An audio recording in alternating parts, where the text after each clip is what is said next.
You can find me on X at hashtag Kangas, Instagram hashtag Kangaroos podcast. Tonight, I've got a returning guest joining me, James Dukester, as we sit down to go through North Melbourne's 2026 season. But before we get into the big season review, James, we've got to quickly talk about the way the year finished. We won't go too much into this, but it was a disappointing 55-point loss to the Sydney Swans in the final round, especially after some encouraging performances leading into the game, including the win over the Western Bulldogs and the way we took it up, right up to Geelong for large parts of the game, leading at three-quarter time. It was disappointing to see the season finish the way it did, wasn't it, James? Hi, Dean. It really was. We didn't fire a shot. It was very flattening, to be honest, and only a couple of players get to say that they actually did put any effort in for the whole game. So, yeah, very flattening, and I agree. Let's not dwell on it too much. It's a bit depressing. Yeah, I think I spoke to you off air. You could sort of tell first 10 minutes of the game, it looked like we were just really lethargic, flat. And it wasn't just our game. It was a lot of games leading into that I think Alistair Clarkson summed it up. It felt like watching an NBA All-Star game. No one wanted to run back and play defence.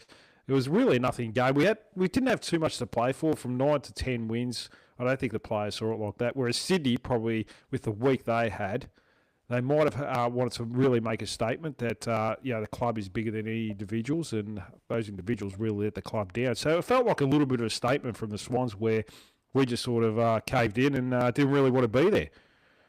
It really did. There was a few clips going around of, for example, with Wardlaw not chasing. If he's not chasing, there's no one else who's going to chase because he's the guy, isn't he? Yeah. He's the heart and soul of your football club. Like I've mentioned him a number of times that he's like Anthony Stevens from the 2000s, and he's certainly made some big statements when he has been in a team. And when you sort of see clips like that, well, it felt like I don't really want to get injured. I don't want to go into next year with a torn ACL because if you get injured doing a big injury, you're going to miss most of the preseason and big chunks of next year. So I can understand it from a player's perspective, but from a supporter's perspective, it's really a really flattening way to finish the year, I think. Hey, we got the extra pick at least. Yeah, well, that's incentive. Is it 5 and 23 now, isn't it? So it depends on everything that happens. Well, there's about 1,000 father-son rules and all exactly. that. Yeah, so it'll probably be about 10 and 30 by the end. Probably 40. The way our luck, It seems to be keep sliding, doesn't it? So I mean, there's not much else to really talk about it, is there? No, there's not. No. Yeah, so we might as well move on now. There's been a bit of news today that with some contracts, Riley Hardiman re-signed for 2 years. I think we spoke a bit off air that this one was looking a bit shaky there for a number of weeks. West Coast looked like they were very keen and being a West Australian boy, I could certainly understand it. I think you mentioned they've got about 10 half-back flankers, so I'm not so sure what they were going to do with him. But also, on a positive spin, Zach Banch looks like he's going to get another year. And, I was even saying today to you, I think he probably deserves more than a year with the last few weeks and what he's shown. Well, if they're going to give someone like Jacob Constanti 2 years and then not play him, then you'd think that someone that was playing decently gets more than 1 year, but we'll see what happens. Maybe they just want to, wait till they remove a couple of others off the list and they might extend him next year if he comes out pretty well. The thing with Zach Banch, he's probably the best small forward we've seen at the club, and that's maybe it is having a little bit of a criticism at the other small forwards we've had over the time. Probably since it's been a long time anyway. So you're talking at least 5+ years. Yeah, Lindsay Thomas. Yeah, it's there's who have we had? Kane Turner. There's not much upside, with that. But as far as players that can get front and square to a contest, there hasn't been many. Jack Barney, Costanti. The bar's pretty low. I know that, but still, he's had a really good finish to the year, hasn't he? He has, and his pace. When he almost got out of that in the Swans game. Sorry to go back there.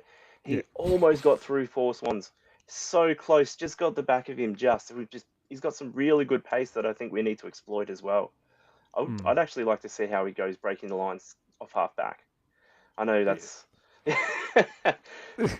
basically where he's been playing because he's always the guy there to take the mark, but I just think he's got some pace that we really need to exploit next year.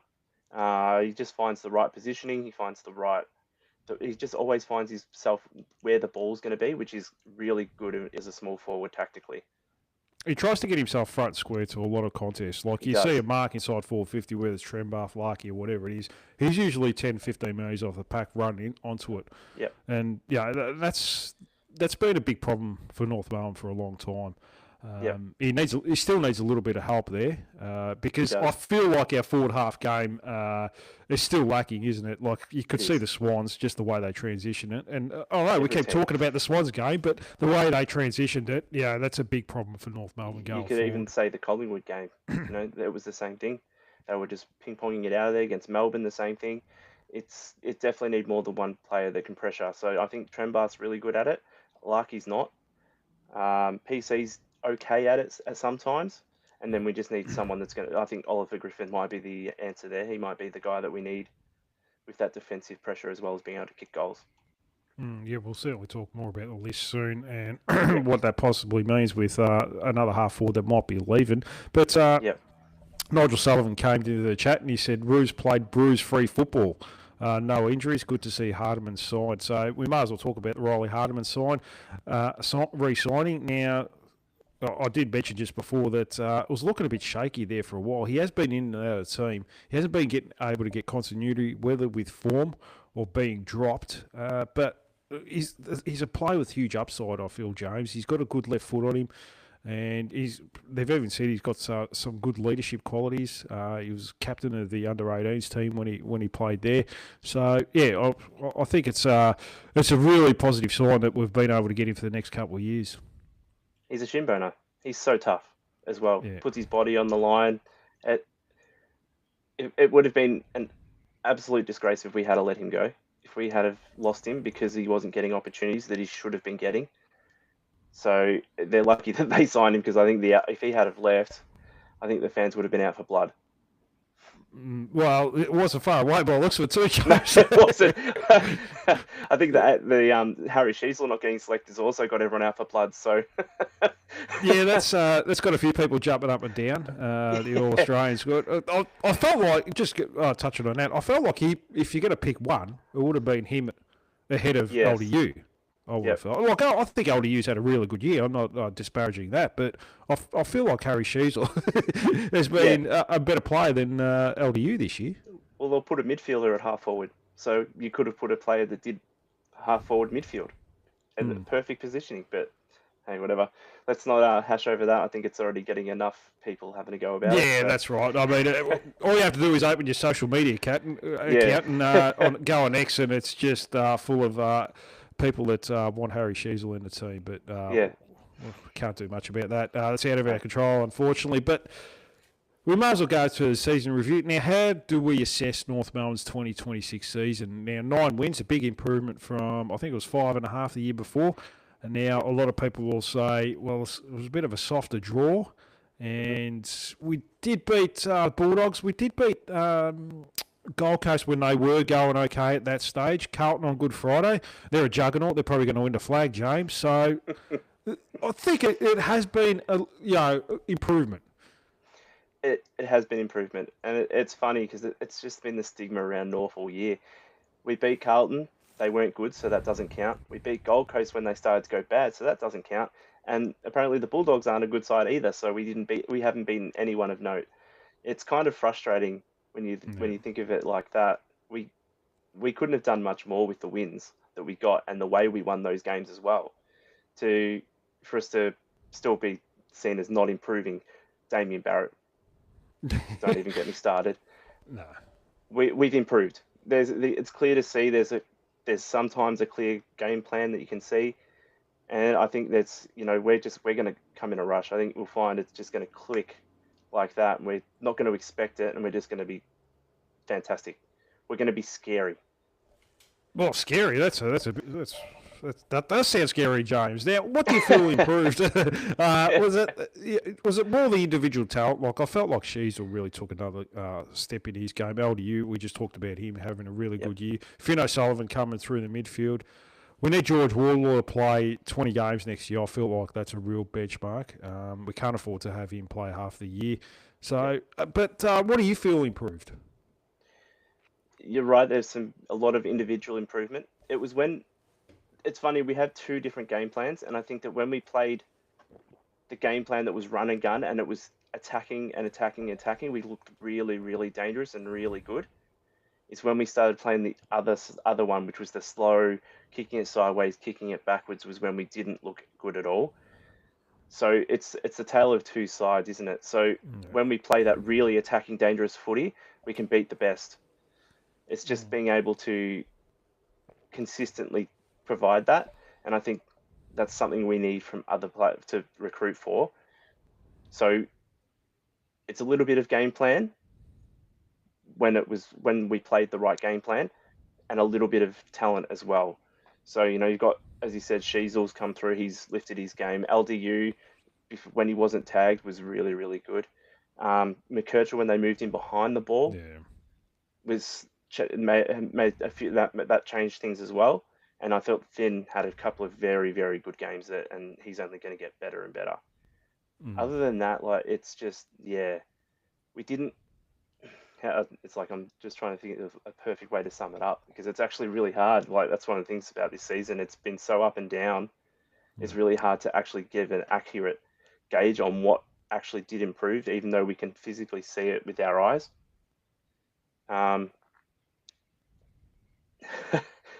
Yeah, I think I've just talked around in circles there. No, that's all right. One of those things I do that often, mate. So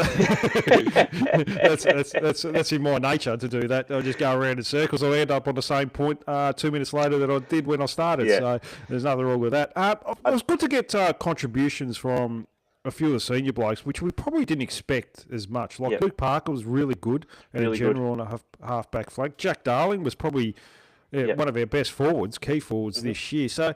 It was good to get improvement from the young guys, but these older blokes found an extra step, which I thought was behind them, to be honest with you, James.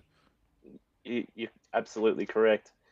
The master stroke for Luke Parker behind the ball, what a master stroke. And I still don't know who masterminded that, but that's absolutely fantastic change. The other thing I thought I can think of is one thing that I think's changed the game plan a little bit. I think is Little John. Since he's come across, I think he's actually had a big impact on the way we play as well. And I think it's a transition period between what we were doing last year, that slow, boring footy, to this year where we started to have a more that faster game style. I think that's a little bit of Little John's influence there, and I think he's starting to implement that. And I think maybe next year we're going to see it a lot more. It's going to be interesting. Now, I've mentioned you mentioned the game plan. I still worry about, I don't think we can go in with a defensive system that next year, what we did this year. The man on man is just not how it is modern day football. You watch every other team; they play a press, they play a zone, and have three lines of defence. 20 metres away, 40 metres away, 60 metres away. Whereas we just play man on man. I don't think that's sustainable, James, because I feel like players by the last quarter they look cooked. It's not sustainable, and it's one of those things that I think they're doing it because of our defensive lack. Like, we just don't have those defensive edged players, and so that's how they're trying to cover for that. But the problem is that it doesn't cover for it, because as you said, by third quarter time, doing that kind of play, you're cooked. You can't run anymore, and it showed in a few games where we were just out of tickets. So it's definitely something where I think this is where we need to recruit. We need to recruit some defensive-minded players all across the ground, not just in the defence, but I think, as we've spoke about, in the forward line as well as in the midfield. Wardlaw can't do it on his own. It's as simple as that. You need someone else in there as well that can be a defensive-sided midfielder, sort of like Jack Steele, for example, who went to Melbourne. That player that's going to sacrifice his game so that the team can perform.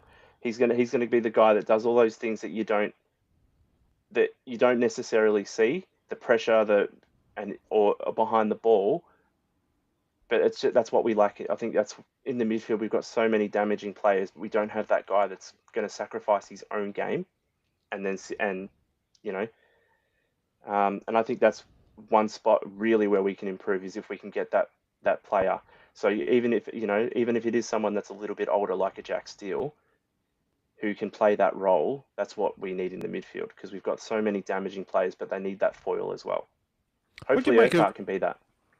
Yeah, I haven't seen too much of him because he's Yeah. been injured a fair chunk this year. He's out of contract at the end of the year, so it'd be interesting to see if they go and give him another year. He probably deserves it. I mean, you put Yeah. a couple of years development into a player like that, you might as well give him another year to see Yeah. if they've got it or not. We've got a number of players we'll delist. What do you make of Finn O'Sullivan's role? You talk about defensive mind. He Yeah. sort of did play a defensive role a little bit, but Yeah. it was offensive. Like, it wasn't really a hard tag. Yeah. How did you like his role? Is that something you want to see going forward, or do you think now is the time that he's the LDU, I he's don't- the Sheasel offensively, The problem with tagging, and it's not, I do not like tagging because it takes away from your game style. When you're focusing on stopping another player, that's one player you haven't got that can play your game style and be impacting your way. So for me, I would have rather had Finn doing his own thing and being and attacking like he was, like that game that him and Wardlaw both tore it apart in that last quarter to win for us. I would prefer him, and that was against Gold Coast, I believe.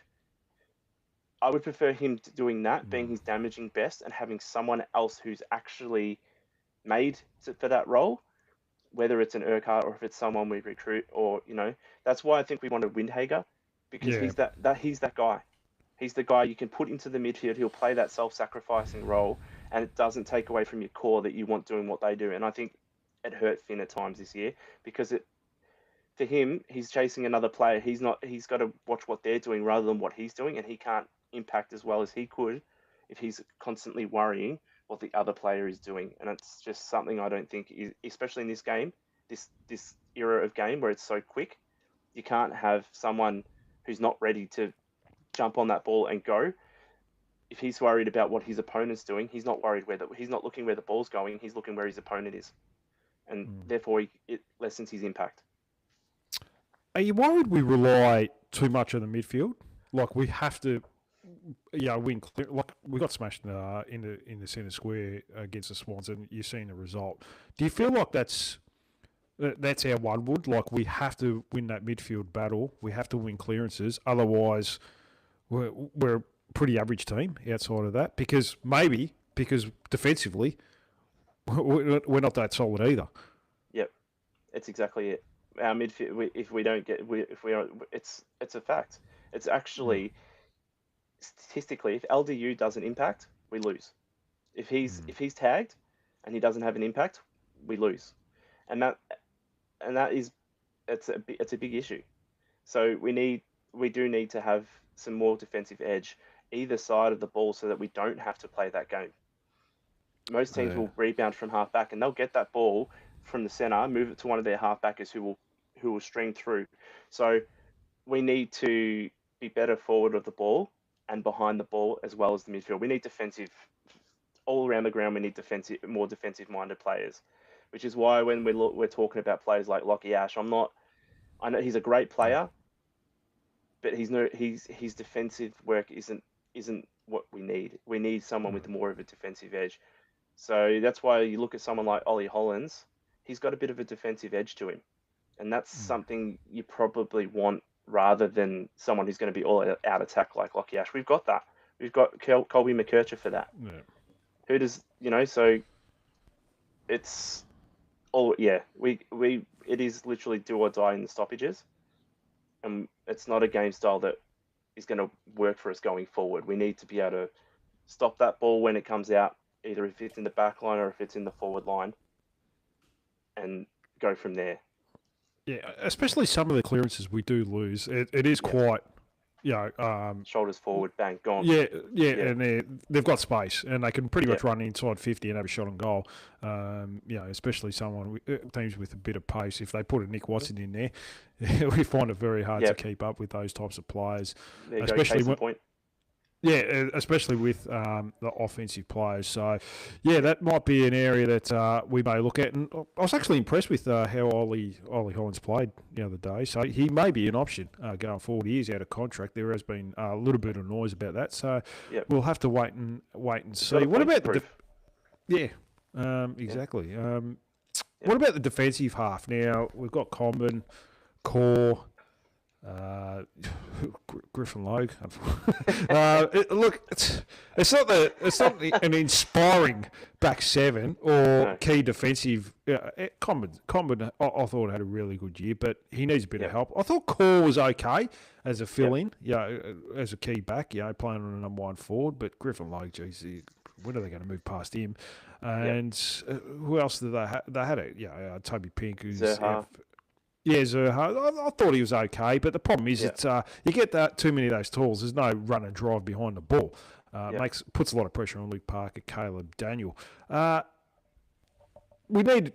I mean, what do we need there? Do we need? We need a combination. Like you talked about Colin McCurchy, he looks all right. Lockie Yep. Ash, they're looking at. I'm worried they're going to pay overs for him. He's going to turn into Dan Houston or something Yep. like that. That's what worries me with those sorts of things. And I think Mhm. you can find those running rebound defenders. But what about key backs? I mean, there is talk about this Nick Murray bloke offering Yep. 5 years. I haven't seen too much of him. His stats don't glare out at me. I'm not too sure if he's any good or not. I hope he is, to be honest with you. But yeah, I mean, I there's think holes there, isn't there?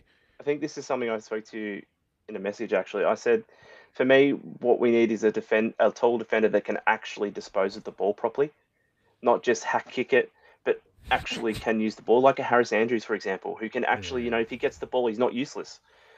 Mm. Unfortunately, we've got Logue, Chom, Core, and McDonald. Basically, if you've got the ball and they're kicking it out of 50, you're almost guaranteed that it's a turnover, unfortunately. So we need a tall defender that can actually dispose of the ball properly as amongst being a real good defensive beast. So I'm actually not that sold on Nick Murray. I know everyone's saying, "Oh, this is going to be great. This is going to be great," but I would rather throw picks and money at someone like Sam De Koning or Charlie Ballard. Now, those Mm. guys are worlds better than Murray, in my opinion, and they're also best 22 in some good sides. So Sam De Koning's someone we know Geelong needs to find capital to get Zach Zach Butters. Butters, yeah, that's right. So for me, Mm. it's throw some picks, throw some money at Geelong to get Sam De Koning. He would be great, and he's worlds better than Nick Murray. Same with Charlie Ballard. It's going to be hard to get into that Gold Coast side when you've got players like Buckley and Sam Collins in front of you. Yeah. So, and when he plays, he's really good. So I'd rather throw money at players that are actually worth it. I don't want to be saying a future first or something for Nick Murray when there's better options out there. And probably we won't have to pay as much because these other teams need the extra capital and stuff like that to do other moves. Mm. No, it's a fair point, isn't it? Yep. I mean, hopefully we get Jackson Archer back next year. Yep. Yeah, but that probably won't be till the second half of the year. I think best case scenario anyway, because he's got to play, VFL, get his fitness form, Get his fitness right. confidence and so forth back. So And we then probably Clarko's got to play him. well, he doesn't have a left foot, so he might struggle to get a game. Yeah. Yeah, we'll talk about selection soon. That's probably been one of the disappointments of the year. But Yeah, it has. Yes. Yeah. Do we need a lockdown defender? Definitely. Yeah. I think we're hoping that it's Blake Threadgold, but it wouldn't hurt to have more than that. See, Yeah. and that's where Nick Murray's probably. I think that's Nick Murray's one wood, is that he's meant to be a really good lockdown defender.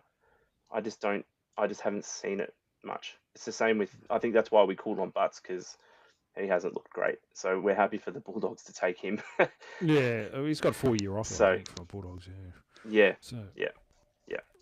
yeah, there's problems there. That's for sure. I mean, Yeah. we might as well talk about selection this year. Now you've come into me X a few times and mentioned that maybe we were just a little bit too tall, James. Is that fair to say? Oh well, somehow we've got taller again on the weekend too, dropping Blamires for Luke McDonald. So It's it's been a bugbear of mine basically the whole season.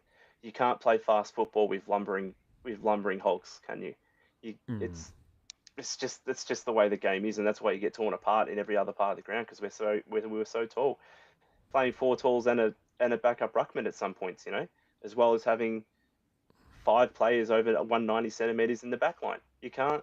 It's just not a viable way to play football. Everyone says we don't No, have tools, but unfortunately, we have too many. and they did it in the forward line too. They would play like four Yeah, tools. exactly. The four talls and the backup ruck as well. It's just no. It was It's bizarre, just not. wasn't it? It was It's just not it. And even Clarko was coming out in his presser saying, "Yeah, we were too tall." And then next week he does it. He just adds Yeah. another tall. Yeah, no, he goes taller. Yeah, so Yeah.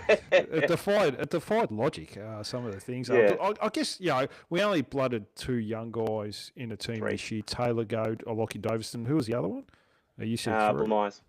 Blamires, of course. Yep. So Yep. and Yep. so I think we spoke about this. There wasn't really much else as far as young blokes we could have blooded. So we could have given it I know we got taken to task from the last podcast about not mentioning River Stevens. Yeah, well, that's a bit bizarre. I don't think he's been that great. No, I mean, just we didn't even mention him when we went through our half forward spots. Yeah. But it's like because he's so forgettable. Like he doesn't do anything. Yeah, he's had his moments, but Jesus Christ, I've had my moments playing football too. So but this guy, I think it's the same guy that keeps mentioning him. Don't forget River Stevens. I'm thinking, okay, fair enough. Look, I haven't mentioned him really at all this year. I've kind of forgotten him about a few times, and he has improved, but I don't think he'll be on the list next year. I'd be surprised if he was. He looks very small out on the football field, skinny and small. He doesn't. He's not quick like a Zach Bench, who's got a little bit of pace behind him. So we'll have. So that was bizarre, but you're right. There really wasn't that many people we could have picked. There's Mukunda has been playing. He's okay, but You've got as we've already spoken about, we've got Ollie Griffin, who probably should have debuted. He's probably the one. And Urquhart, who's been injured, and Blake Threadgold, who's also been injured. Yeah. So when you look at it like that, we didn't really have that many players we could play, but the guys we did play, like your Doversons and your Goads, I would have liked to see more of, and your Matt Whitlocks as well. I would have liked to see more of them, maybe at the expense of some of the older guys. Yeah, problem with Matt Whitlock is that we had too many forwards as it was when he was. That's why you give Jack Darling a bit of a rest so that and that's I would have preferred that. 100%. And next year I hope that's the case.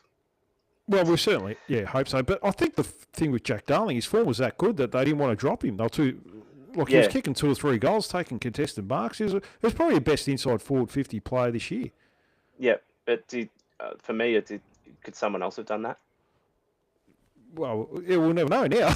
Yeah, exactly. We didn't give anyone else a chance to do that. So how do we know that Matt Whitlock, given the chance to play actually forward without Jack Darling there, wasn't going to do that? We don't know because we didn't give anyone a shot to do that. How do we know Dersma wouldn't do that if he was able to play third tall? Because he might be doing another club. The opportunity. Yeah. So he might be doing another club soon. So yeah, well, there you go. We'll see. We'll see what happens there. But we've mentioned some players that took a step forward. Sheasel, LDU, O'Sullivan.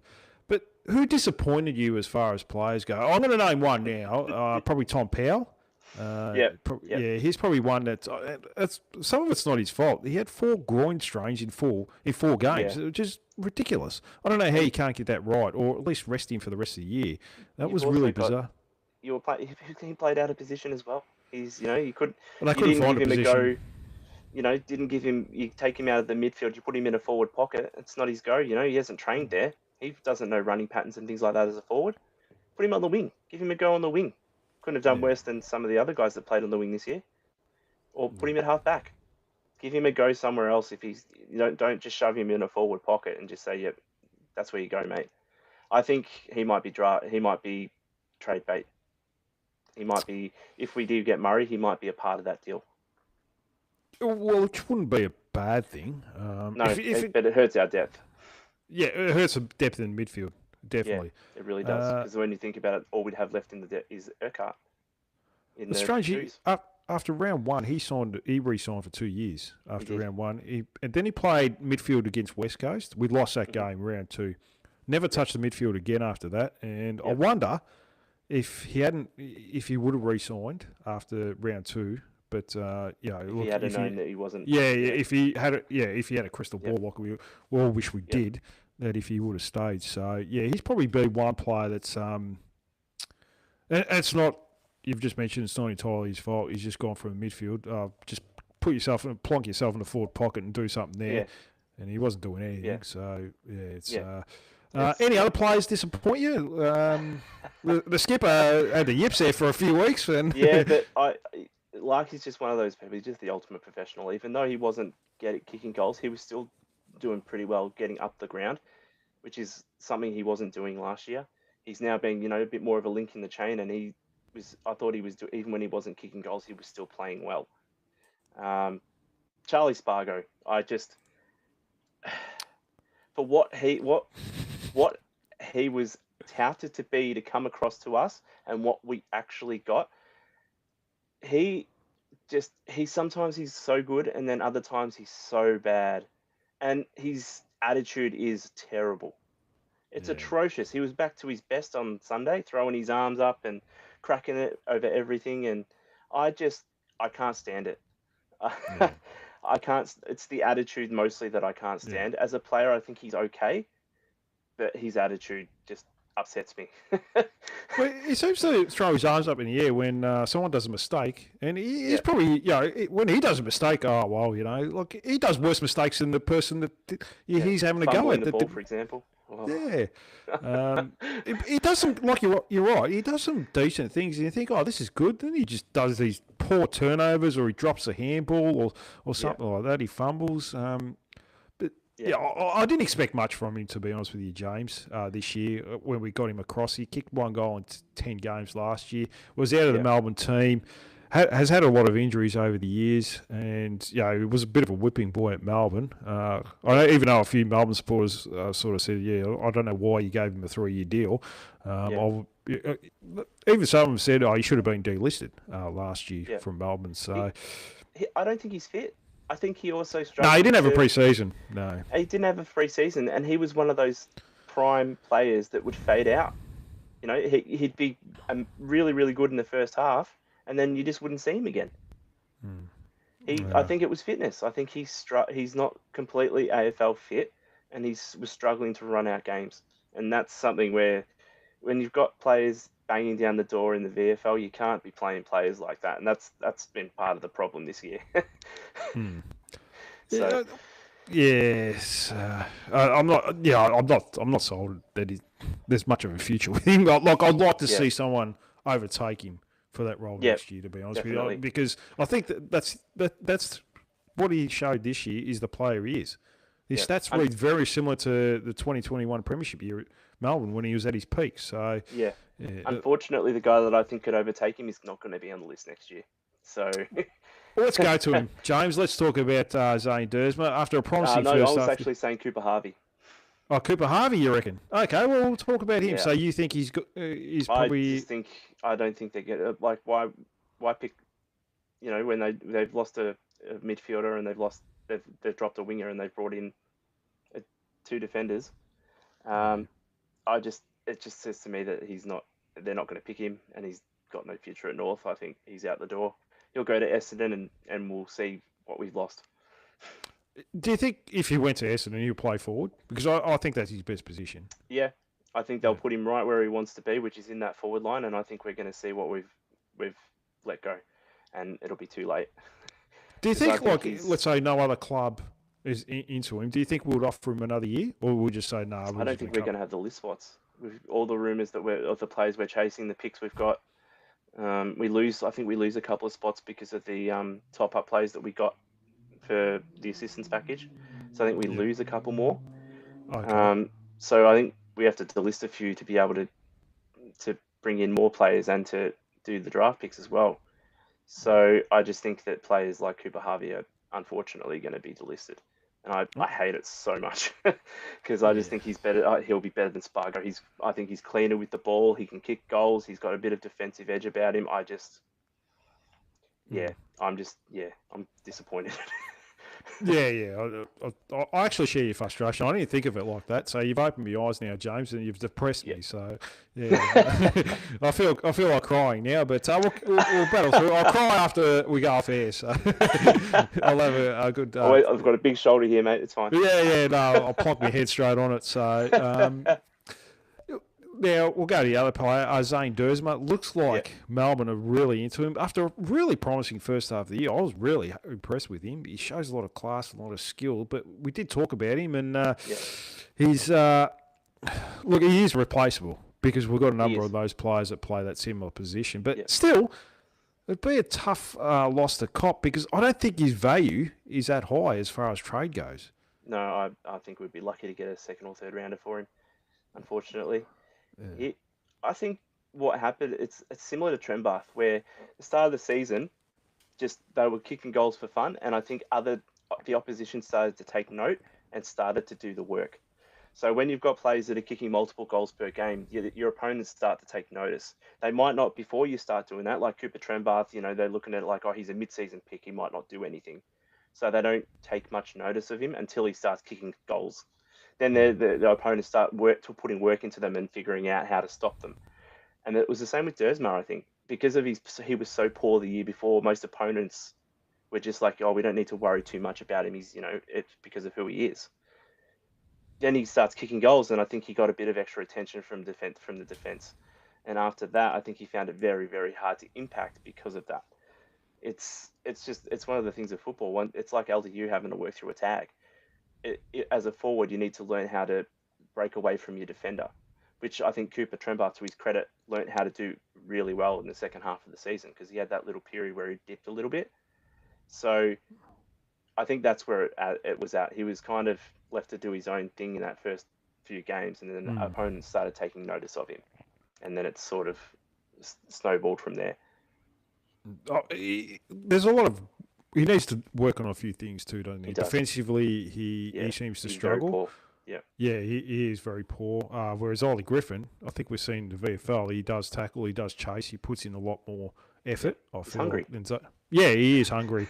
I guess this is going to go down if we do lose him. That the pick after him was Nick Watson. So this is what he's going to be remembered for, isn't he?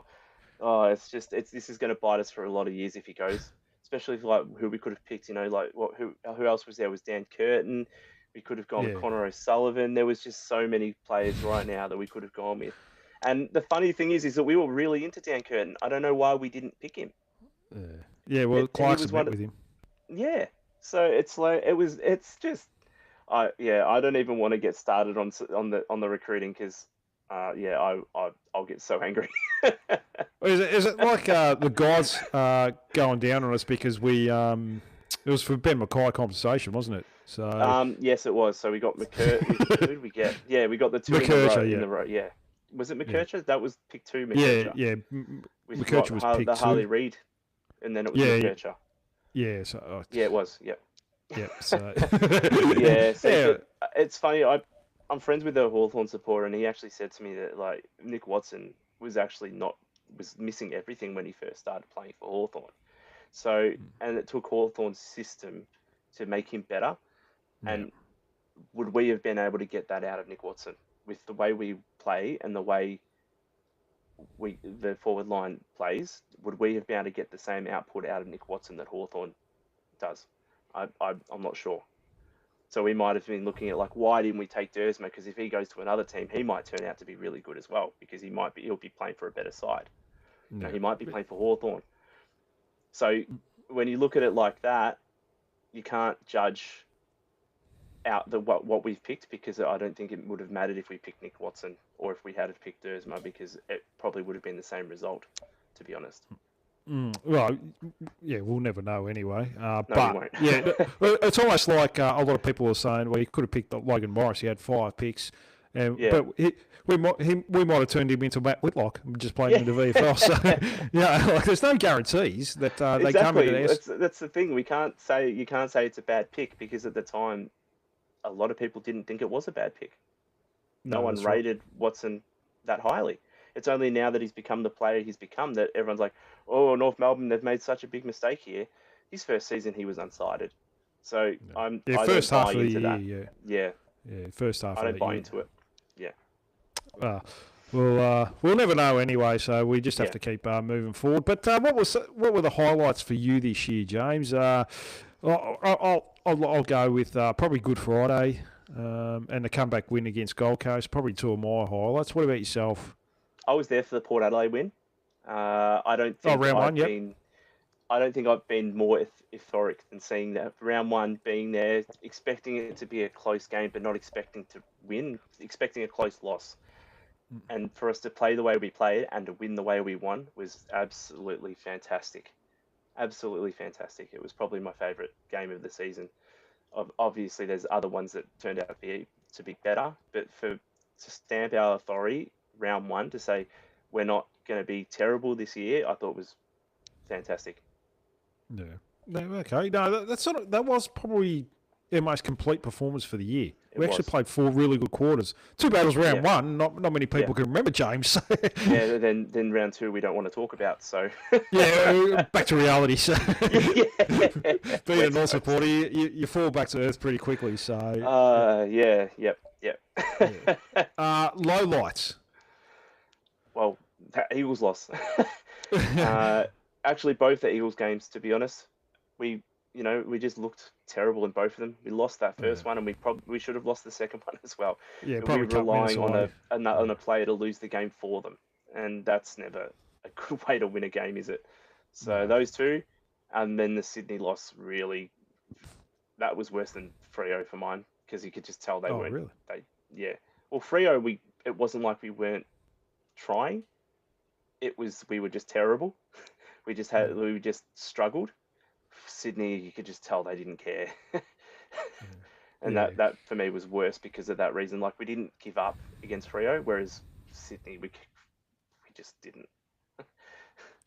What couldn't we do this a few years ago when we had Harley Reid on the line, James? What couldn't we play like this?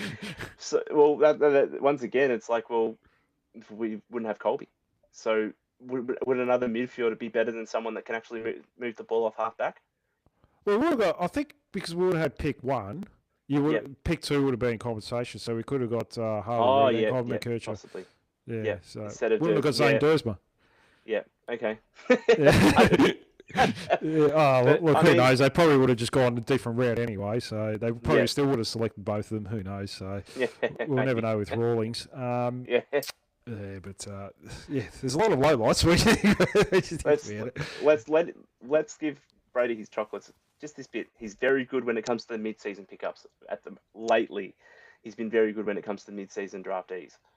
Yeah, I'll give him Zach Bench, but apparently it was Will Thursfield and Liam Shields told him to get Trenbath because Liam Shields played against him in local footy and identified him. And I remember watching him in the VFL. He took every mark in a forward 50, but he kicked them all out on a full. Then for the next 3 weeks till the mid-season draft, they just hit him. They said no, you disappeared off the face of the earth. So it's a bit it was a bit funny in that regard, and they did well with it. So. Ollie Griffin now as well, so we'll see with that one. Yeah, he's looking all right. So I expect close to a round one debut for him next year. Now we might as well get into the coaching. Where do you sit with him with Alistair Clarkson right now? I'm happy to go in without just in a contract year, 2027. If things are going well and there's progression, then we can. You talk about an extension for a couple more years. But, where do you sit with him right now? I think he doesn't get another contract. I think we need to look at a fresh coach after that. I think at the moment we've got 2 game styles. And I think one of them's Little John's, and I think one of them's Clarko's. And I'm sure you can guess which is which. It's the defensive, kicking it sideways, kicking it backwards. That's a Clarko game style. Whereas I think Little John's got more of a newer, fresher game style, and that's the attacking and moving in waves and stuff like that. So for me, for us to go forward, we need a coach that is up with the modern game. And Clarko, see out your contract. Thank you. We appreciate what you've done. He has pulled us out of the depths. But now it's time for a fresh voice, I think, next year. Yeah, after next year, yeah, After obviously. next year. Let him coach out his contract. That's fine. But there's a lot riding on it this year, isn't there? Next year. Yeah, If he wants another absolutely. contract, he definitely needs to play the players that need to be played, not who he trusts. So, yeah.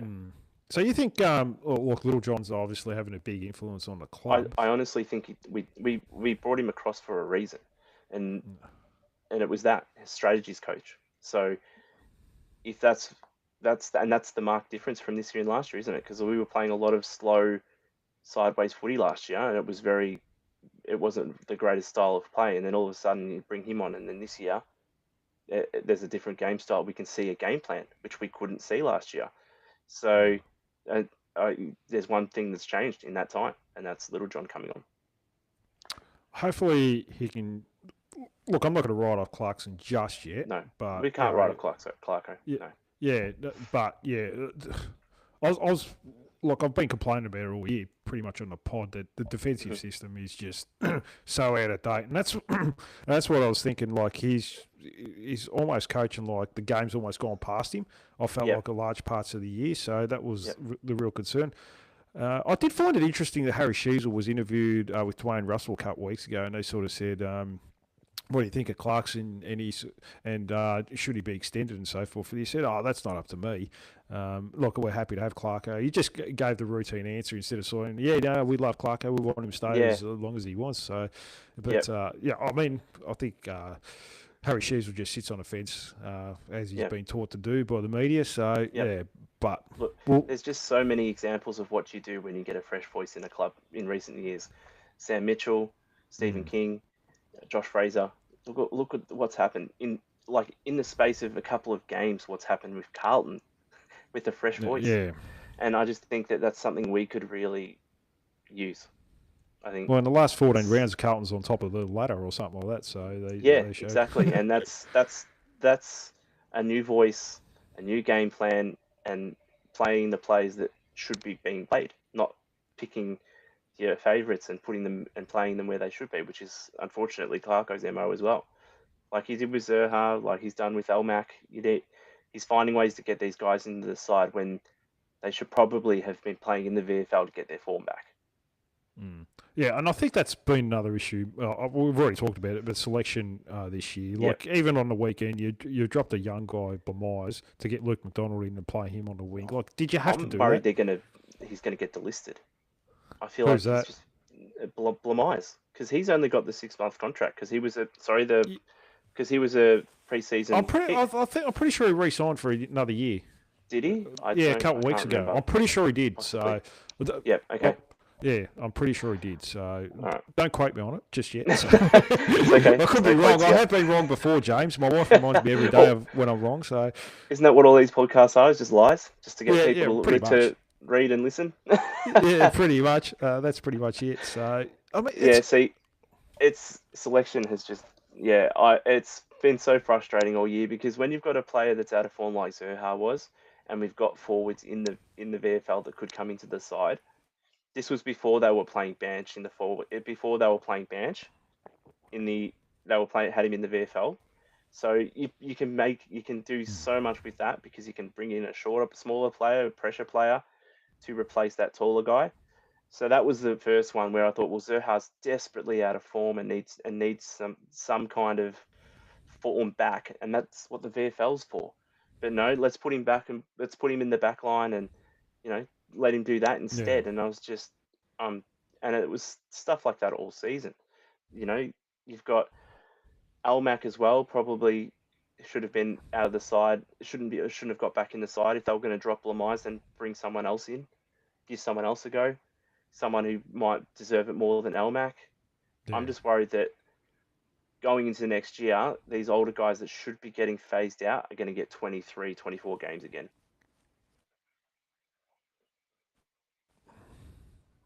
And even like Griffin Logue, like what's the obsession with playing him? He's like you don't have to if you're going to play Core, Combin, Zerha as your back three.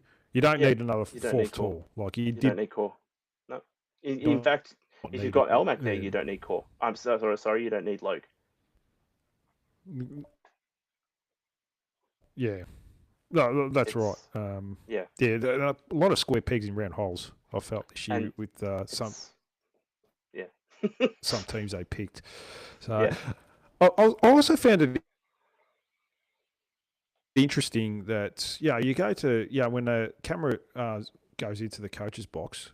I always found that he was always communicating with Todd Viney, who had the headpiece on. He must be the only general manager of football I know that sits in the coach's box and actually almost works as an assistant with Clarkson, where the other assistants he doesn't really communicate with. I've never seen him communicate once with any of them.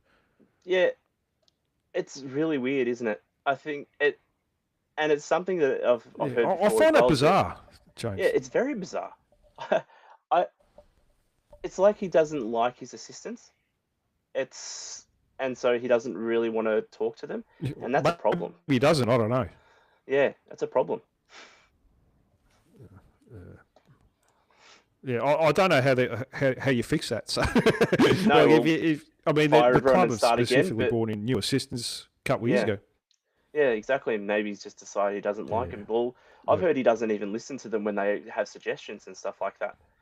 So, if that's the case, like, they're assistants for a reason. They're there to help you, not to hinder you. You probably should listen to them if they've got ideas. Well, apparently that works all right. I don't know. So not in the Other AFL clubs seem to find it handy. But I do find it interesting. Yeah. I do find it interesting.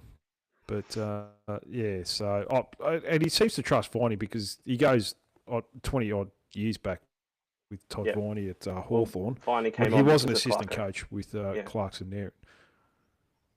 Yeah, that's right. So interesting times. It's going to be an interesting off season. I'll definitely get you back on, James, when we start getting more news about recruiting. How we're going to get Nick Murray and the next Charlie Spargo. I'm not too sure who that'll be, but we're going to pay overs for them. But I'll Nick definitely Murray get you is the on. next Charlie There'll be a lot to talk about.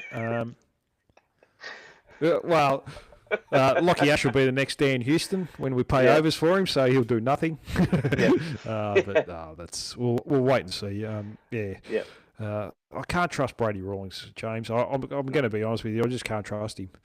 No, he's had some good stuff. It's like going back to that cheating girlfriend all the time. It's been bad.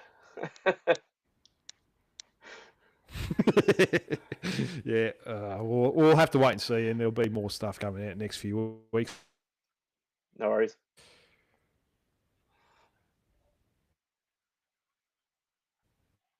I think I've lost you.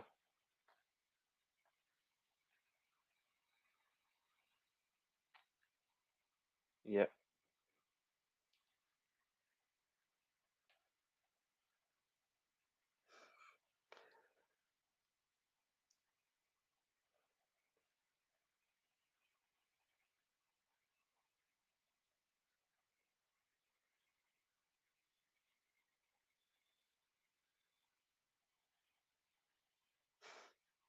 So Dan has just left the chat, guys.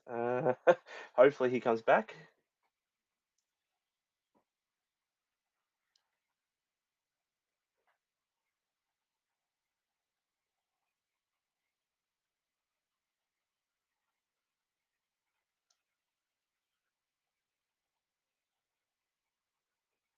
At the death. All I need was another 30 seconds, and the internet's been playing up so badly today. I don't know what it is, the weather or something like that. The right weather, yeah. I was just saying, it's my take. I've taken over the. Oh, mate, please do, mate. You couldn't do any worse than me, mate. So no, I really appreciate you coming on tonight, James. Getting your thoughts on the season highlights, lowlights, and just a bit of a season review. So thanks so much for coming on. I'm sure I'll chat in the next few weeks. Yeah, no worries, mate. Thanks for having me. No worries. I better head off in case the internet cuts out again. But thanks to James once again for coming in. I'll be back Thursday to preview the girls' game coming up. I'll also do a review of their impressive win over Brisbane last week. A close game for a change with the girls, which is unusual. So we'll definitely talk about that. Anyways, don't forget, like, subscribe, tell James how great he is. Until Thursday.